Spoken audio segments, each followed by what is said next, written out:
Assalamualaikum warahmatullahi wabarakatuh. Halo sobat semua, kita ketemu lagi di channel YouTube Titi Anggraini.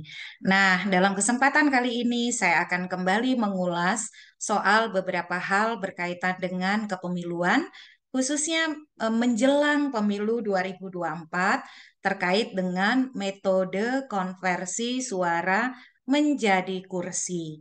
Nah, apa yang akan kita bahas ini melibatkan angka-angka begitu ya. Mungkin akan tidak terlalu mudah dipahami, tapi setidaknya semoga bisa menjadi ilustrasi bagi sobat semua untuk mengetahui bagaimana suara yang diperoleh oleh partai politik dikonversi menjadi kursi. Jadi, kalau kita tahu kan sistem pemilu itu adalah konversi suara menjadi kursi. Nah, salah satu variabelnya adalah formula penghitungan. Jadi bagaimana perolehan suara yang didapat partai itu dihitung menjadi perolehan kursi. Kita akan ulas di dalam eh, paparan saya berikutnya.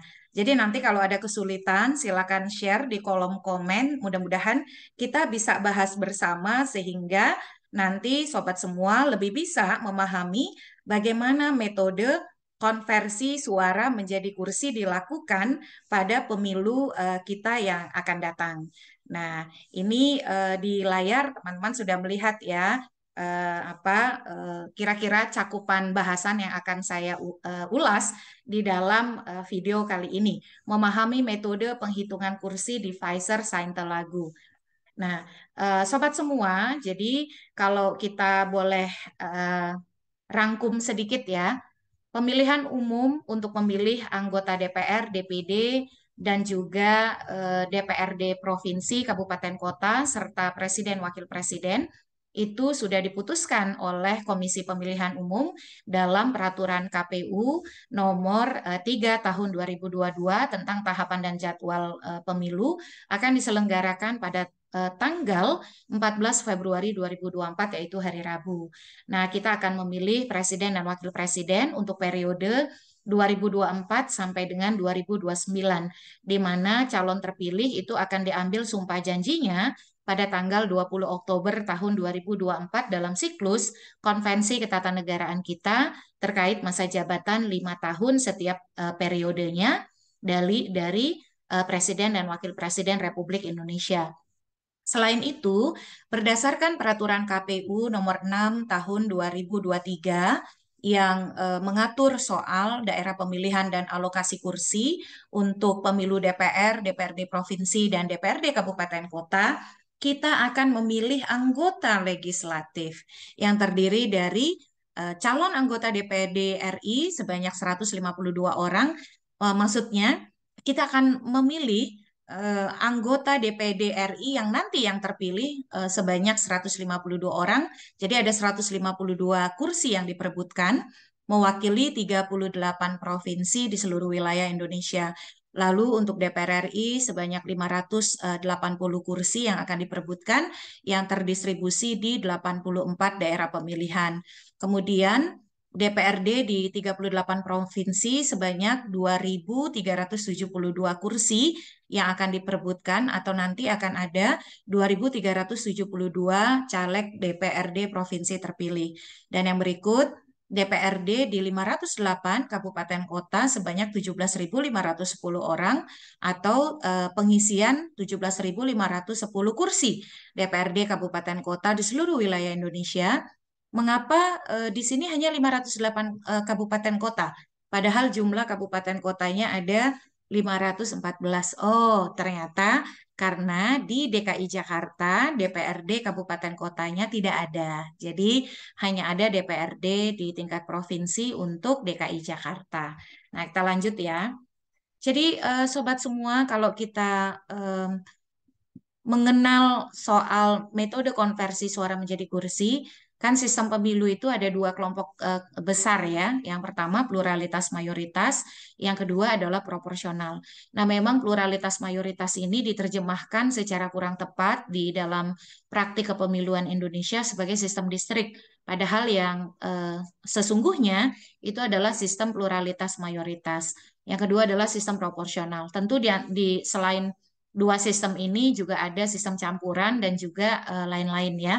Tetapi kita lihat dulu yang dua kelompok besar dari sistem pemilu. Yang pertama pluralitas mayoritas, yang kedua proporsional. Nah, ternyata beda sistem itu beda juga metode konversi suaranya. Kalau di sistem pluralitas mayoritas, kita bisa lihat ya, kalau pluralitas itu artinya dia berdasarkan suara terbanyak. Jadi berapapun yang diperoleh oleh partai politik atau kandidat, maka dia akan mendapatkan kursi. Nah, ini banyak variannya nih. Ada first past the post salah satunya ya.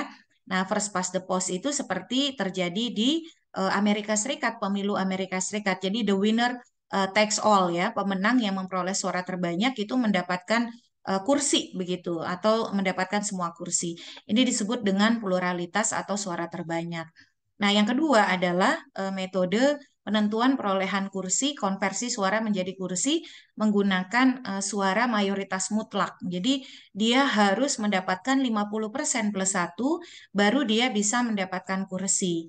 Nah, ini misalnya di pemilu presiden dan juga Pilkada DKI Jakarta, bahwa pasangan calon terpilih untuk mendapatkan kursi itu harus memperoleh suara paling sedikit 50% plus satu. Kalau di pemilu presiden bahkan ditambah dengan syarat minimal sebaran ya di setengah lebih provinsi Indonesia, yaitu memperoleh sekurang-kurangnya 20% suara. Nah, jadi kalau sistem pemilu mayoritas pluralitas, atau ini terbalik pluralitas mayoritas, sama saja ya. Kalau sistemnya adalah pluralitas, maka penentuan perolehan kursinya adalah dengan suara terbanyak atau kemudian winner takes all ya. Jadi siapapun yang mendapat suara terbanyak, dia akan menjadi calon terpilih. Nah, atau memperoleh kursi ya. Kalau mayoritas mutlak, dia harus dapat 50% plus satu, baru partai politik atau calon bisa mendapatkan kursi. Jadi sederhana saja, kalau tidak suara terbanyak murni, ya mayoritas mutlak, begitu ya, 50% plus satu. Meskipun di beberapa negara ada variannya. Mungkin sobat semua ingat ya di pilkada antara 2005 sampai dengan 2014 itu kita menganutnya em, apa mayoritas sederhana ya. Pada waktu itu kalau dia tidak mendapat 50% plus satu diturunkan, sepanjang dia mendapatkan 30% calon kepala daerah dan wakil kepala daerah, maka dia bisa menjadi pasangan calon terpilih. Jadi batasnya adalah ambang batasnya adalah 30% perolehan suara dari total suara apa pengguna hak pilih, apa suara sah di pilkada. Itu berdasarkan Undang-Undang Nomor 32 Tahun 2004. Jadi siapapun pasangan calon yang mendapatkan 30% dari total suara sah pilkada itu menjadi pasangan calon terpilih. Jadi bukan 50% plus satu, tapi lebih dari 30%. Jadi 30% plus satu. Itu di pilkada antara rentang 2005 sampai dengan 2014 gitu ya. Nah, semenjak 2015 dengan Undang-Undang Nomor 1 Tahun 2015, penentuan calon terpilih konversi suara menjadi kursi itu menggunakan metode pluralitas atau suara terbanyak. Siapapun yang mendapatkan suara terbanyak di pilkada, selain pilkada DKI Jakarta, dia akan menjadi calon terpilih. Nah, itu sedikit pengantar. Lalu yang kedua adalah sistem pemilu proporsional. Nah, dalam sistem pemilu proporsional dikenal dua metode konversi suara menjadi kursi atau penghitungan perolehan kursi. Yang pertama adalah metode kuota, nah yang kedua adalah divisor. Kalau kuota ini adalah bagaimana harga satu kursi itu atau kuota harga satu kursi harus dipenuhi untuk bisa mendapatkan kursi. Jadi perolehan suara itu harus memenuhi kuota atau harga satu kursi supaya partai politik bisa mendapatkan kursi di parlemen. Kalau divisor itu adalah dengan bilangan pembagi begitu ya, namanya juga kan divisor itu pembagi ya, apa division gitulah istilahnya. Nah, bedanya apa antara kuota dan divisor? Kita akan jelaskan kemudian. Kalau dalam kuota ini kita harus mencari terlebih dahulu harga satu kursi itu berapa begitu. Nah, ini metode konversi suara menjadi kursi kuota itu kita gunakan dari pemilu tahun 55 sampai dengan pemilu 2014. Metodenya adalah untuk mencari harga satu kursi dilakukan dengan kalau dia kuota HER atau kuota HARE ya, kita bahasa Indonesia saja bacanya, harga satu kursi itu adalah dengan apa namanya membagi total suara sah yang diperoleh oleh seluruh partai politik di suatu daerah pemilihan. Jadi basisnya di daerah pemilihan.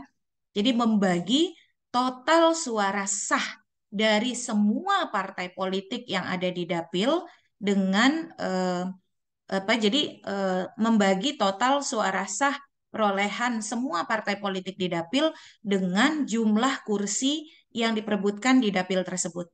Jadi tahap pertama suara partai politik di dapil itu semuanya dijumlahkan. Jadi di total.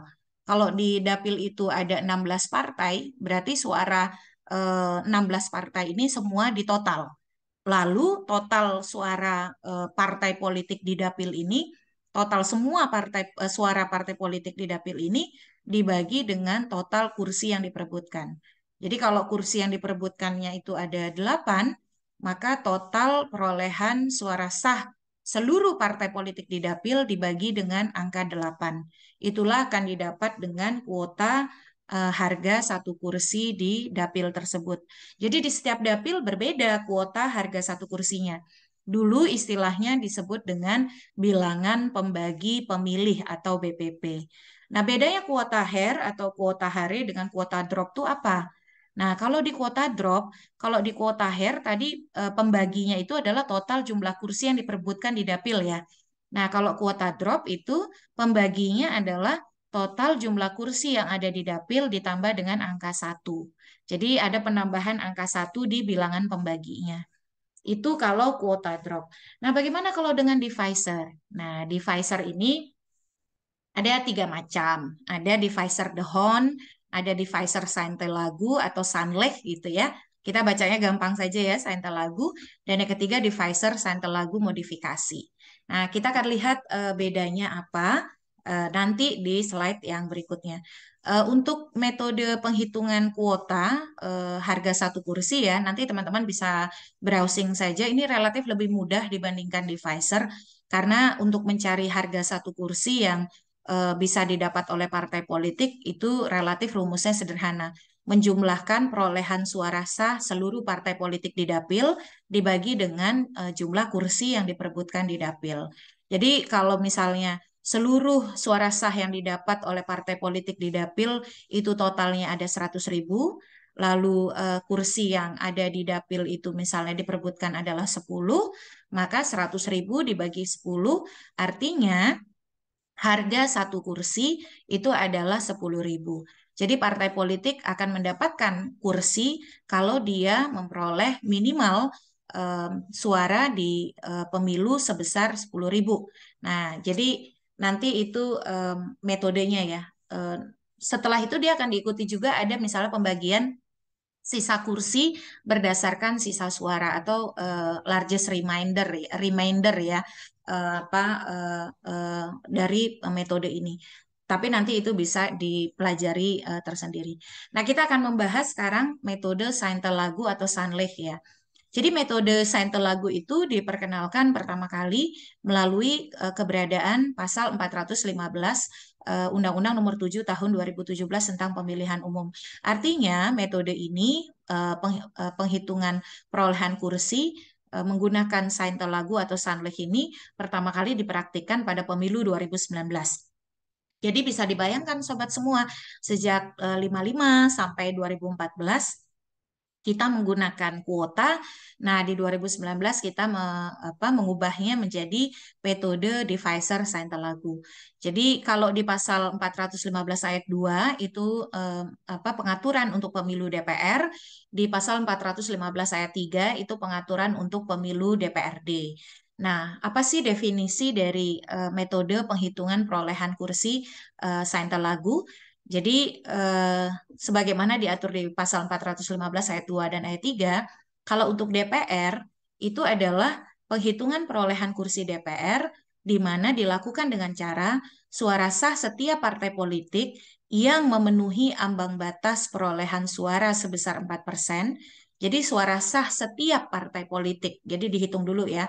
Suara sah setiap partai politik yang lolos ambang batas parlemen atau parliamentary threshold 4%, kemudian dibagi dengan bilangan pembagi angka 1 dan diikuti secara berurutan oleh bilangan ganjil angka 3, angka 5, angka 7, dan seterusnya.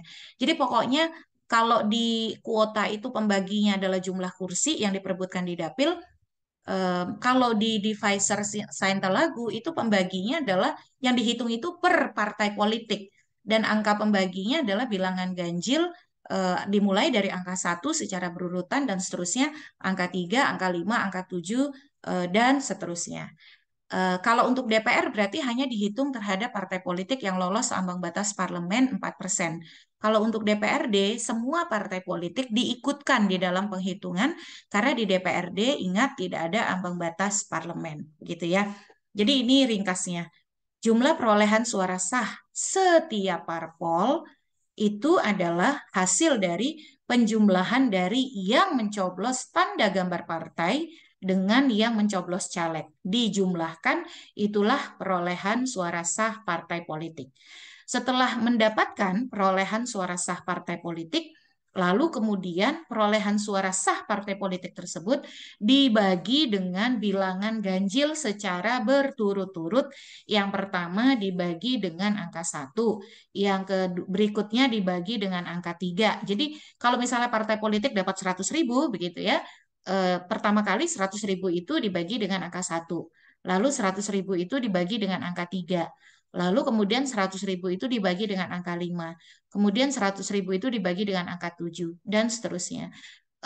Itu dilakukan pada setiap partai politik. Jadi bukan gabungan, tetapi setiap partai politik. Jadi kalau ada yang di DPR itu yang lolos ambang batas parlemen ada 9, maka itu dilakukan terhadap masing-masing 9 partai politik tersebut. Nah, lalu setelah diketahui partai politik memperoleh berapa kursi, ditentukanlah calon terpilih, yaitu kalau kursi yang didapat oleh suatu partai ada 2 kursi, maka 2 kursi tersebut diberikan kepada calon terpilih dengan suara terbanyak pertama dan kedua. Tapi kalau partai politik tersebut hanya memperoleh 1 kursi, maka kursi tersebut diberikan kepada yang memperoleh suara terbanyak dari partai politik tersebut ya. Karena kita menganut sistem proporsional daftar terbuka, bukan tertutup. Nah, kalau tertutup diberikannya berdasarkan nomor urut. Jadi kalau partai politiknya dapat 2 kursi, diberikan pada nomor urut 1 dan 2. Kalau partai politiknya hanya dapat 1 kursi, maka diberikan pada yang nomor urut 1. Nah, itu bedanya ya, sobat semua. Mudah-mudahan tidak bingung sejauh ini. Mari kita simulasikan ya. Nah, ini contoh konversi suara dengan formula Sainte-Lagu untuk daerah pemilihan yang memperebutkan 7 kursi. Nah, kita coba lihat ya. Gitu. Nah, tadi ingat bahwa perolehan suara partai politik dibagi dengan angka pembagi ganjil berturut-turut 1, 3, 5, 7, dan seterusnya. Jadi yang dibagi itu adalah perolehan suara total dari partai politik tersebut. Jadi selalu angka perolehan suara total ya, sama begitu. Kita ambil contoh bahwa di dapil tersebut diperebutkan 7 kursi dan ada 3 partai yang memperebutkan kursi tersebut. Maka kita cari supaya gampang, 7 kursi berarti mari kita ambil kan yang dibagi itu bilangan ganjil ya. Bilangan ganjil itu kan 1, 3, 5, 7, dan seterusnya. Kita ambil 7 bilangan ganjil deh. Kalau 7 bilangan ganjil berarti 1, 3, 5, 7, 9, 11, 13. Kalau dilanjutkan lagi, ada 15, ada 17. Ini bilangan ganjil ya, bukan bilangan genap gitu. Partainya ada 3. Partai A, Partai B, Partai C. Dan yang dihitung itu adalah per partai. Perolehan suara sah per partai. Nah, Partai A misalnya. Perolehan suara sah Partai A itu 53.000. Artinya kalau di pemilu kita, ini adalah hasil penjumlahan dari total yang memilih tanda gambar Partai A dan yang memilih caleg dari Partai A. Jadi yang sah ya. Lalu dijumlahkan dapatlah 53.000. Kemudian partai B dia dapat 24.000. Sama penjumlahan dari yang mencoblos tanda gambar partai B dan yang mencoblos caleg dari partai B. Partai C 23.000, penjumlahan dari yang mencoblos tanda gambar partai C dan yang mencoblos caleg dari partai C. Nah, caranya ingat, total perolehan suara sah setiap partai dibagi dengan bilangan ganjil. Jadi per partai. Jadi kita harus menghitung per partai dulu. Kita mulai dulu dengan partai A ya. Mari kita latihan. Partai A ini dapat 53.000. Kan berarti dia dibagi dengan 53.000 ini pertama kali dibagi dengan angka 1. Lalu 53.000 dibagi dengan angka 3. Kemudian 53.000 dibagi dengan angka 5. 53.000 dibagi dengan angka 7. 53.000 dibagi dengan angka 9. 53.000 dibagi dengan angka 11. 53.000 dibagi dengan angka 13 ya di sini. Mari kita lihat hasilnya. Jadi kita lakukan terhadap partai A dulu. 53.000 dibagi dengan pembagi ganjil 1, itu tentu saja hasilnya sama ya, 53.000. Lihat dulu angka 53.000-nya. Nah, abaikan dulu yang angka dalam kurung 1 ini. Jadi 53.000 dibagi bilangan ganjil 1, hasilnya ya 53.000. 53.000 dibagi dengan bilangan ganjil 3, hasilnya 17.666. 53.000 dibagi dengan bilangan ganjil 5, hasilnya 10.600. 53.000 dibagi dengan bilangan ganjil 7, hasilnya 7.571. 53.000 dibagi dengan bilangan ganjil 9, hasilnya 5.888. 53.000 dibagi dengan bilangan ganjil 11, hasilnya 4.818. 53.000 dibagi dengan bilangan ganjil 13, hasilnya 4.076, gitu ya. Oke, hal yang sama kita lakukan untuk partai B. Nah, partai B dapat 24.000. Berarti yang pertama dilakukan adalah 24.000 dibagi dengan angka 1. Dapatlah tentu 24.000. 24.000 dibagi dengan angka 3. Dapatlah angka 8.000. 24.000 dibagi dengan angka 5. Dapat 4.800. 24.000 dibagi dengan angka 7. Dapat 3.428. 24.000 dibagi angka 9. Dapat 2.666. 24.000 dibagi angka 11. Dapatlah 2.181. 24.000 dibagi angka 13 dapat 1.846. Kemudian yang terakhir, karena hanya ada 3 partai peserta pemilu di dapil tersebut, kita lakukan hal yang sama pada partai C. Partai C mendapatkan suara 23.000, maka kita bagi dengan angka 1, dia hasilnya 23.000. 23.000 dibagi angka 3 dapat 7.666. 23.000 dibagi angka 5 dapat 4.600. 23.000 dibagi angka 7 dapat 3.285. 23.000 dibagi angka 9 dapat 2.555. 23.000 dibagi angka 11 dapat 2.090. 23.000 dibagi angka 13 dapat 1.769. Nah, sobat semua bisa melihat ya hasil dari pembagian ini. Jadi kita lihat. Mari kita lihat hasil dari pembagian yang sudah kita lakukan. Kita lihat kotak yang ini, kita lihat kotak yang ini, yang ini, yang ini, yang ini. Ini semuanya, mari kita lihat kotak ini secara bersamaan. Kan kita mendapati hasil pada setiap kotak yang di bold hitam ini berbeda-beda ya. Ya. Nah, dari angka-angka yang ada di dalam kalau kita total di sini ada 21 kotak ya. Mari kita lihat dari angka-angka yang ada di dalam 21 kotak ini, dari yang di sini sampai yang di ujung sini. Kita cari, karena kursi yang diperebutkan adalah 7 kursi, mari kita cari di 21 kotak yang diberi tanda hitam ini, ada 21 kotak di dalamnya, mari kita cari 7 perolehan hasil pembagian tertinggi. Dia yang di kotak yang hitam tebal ini kita cari 7 hasil pembagian, angka hasil pembagian tertinggi. Nah, setelah kita amati, oh ternyata peringkat pertama pembagian tertinggi itu adalah angka 53.000. Oh, karena 53.000 itu ada di partai A, Artinya kursi pertama jatuh pada partai A. Kita cari kemudian peringkat kedua untuk memberikan kursi yang kedua. Oh, ternyata hasil pembagian tertinggi kedua adalah pada partai B, yaitu di angka 24.000. Berarti partai B lah yang mendapat kursi kedua dari 7 kursi yang diperebutkan. Kita cari sekarang peringkat perolehan pembagian tertinggi ketiga.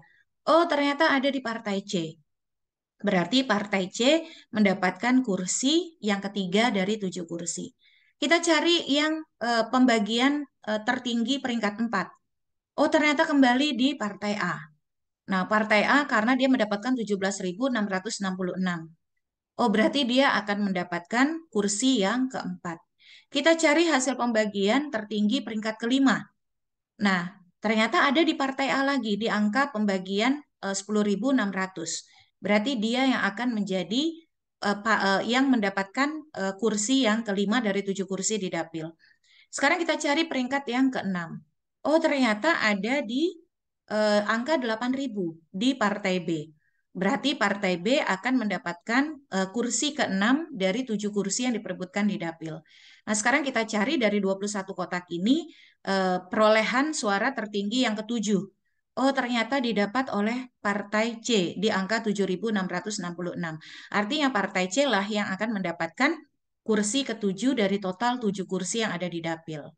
Nah, kita lihat nih, em, berapa total kursi yang diperoleh oleh masing-masing partai. Ternyata setelah kita lihat, partai A itu mendapatkan kursi pertama, kursi keempat, dan kursi kelima. Jadi dia total mendapatkan 3 kursi. Lalu partai B mendapatkan kursi kedua dan kursi keenam, jadi total 2 kursi. Kemudian partai C mendapatkan kursi ketiga dan kursi ketujuh, total 2 kursi.